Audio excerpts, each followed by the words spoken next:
Next 9 news में आपका स्वागत है। मैं हूं आपके साथ अबरारुल हक रहमान। दर्शकों, उत्तर प्रदेश की राजनीति में फिर से एक बार मायावती ने अपने फैसले को पलटते हुए आकाश आनंद को उस बड़े पद की जिम्मेदारी सौंपी। और दरअसल इस पद की जिम्मेदारी सौंपे जाने के बाद फिर से यह कयास आराई का बाजार गर्म होता नजर आ रहा है कि आखिरकार उत्तर प्रदेश में क्या राजनीतिक सूरत हाल उस तरीके से ही अब बदलने वाला। आकाश आनंद ने लोकसभा चुनाव के शुरुआती मरहले में जिस ढंग से अपने पक्ष को रखा और मंचों से जो गरजते हुए नजर आए बीएसपी का वो कोर वोट बैंक एक बार फिर से उसी जज्बे के साथ वोट करने के लिए तैयार था। यानी कि वो सोया हुआ वोट बैंक जिसको लेकर हमेशा से मायावती की उस राजनीति से विपक्ष और सत्ता पक्ष दोनों खौफ खाता था।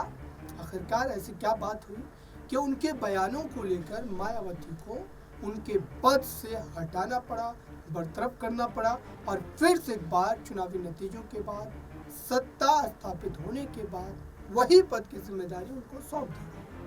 और अब उत्तराखंड चुनाव की बात करें या फिर उत्तर प्रदेश में जो सीटें खाली हुई हैं लोकसभा चुनाव के बाद विधानसभा की, उन 10-12 सीटों पर जो उपचुनाव होने वाले हैं, दरअसल उसको लेकर के भी अब आकाश आनंद पर नजरें टिकी हुई है।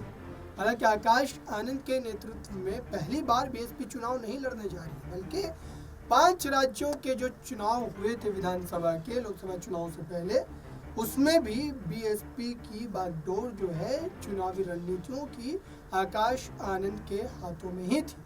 लेकिन नतीजे किसी भी राज्य से उनके पक्ष में नहीं आए, उनके मन मुताबिक नहीं आए। अब सवाल यह है कि उत्तर प्रदेश में जो अखिलेश यादव या विपक्षी खेमा लगातार ये आस लगाए बैठा है कि मायावती अपने उन तमाम वोट बैंक के साथ फिर से एक बार इंडिया गठबंधन में वापसी करेगी, क्या ये संभव नजर आता है? क्योंकि अभी की भी हालिया अगर दिनों की हम बात करें तो उस बयानबाजी में भी मायावती के तकरार को आप साफ तौर पर देख सकते हैं। आपकी राय क्या है? कमेंट बॉक्स में जरूर बताइएगा। जुड़े रहने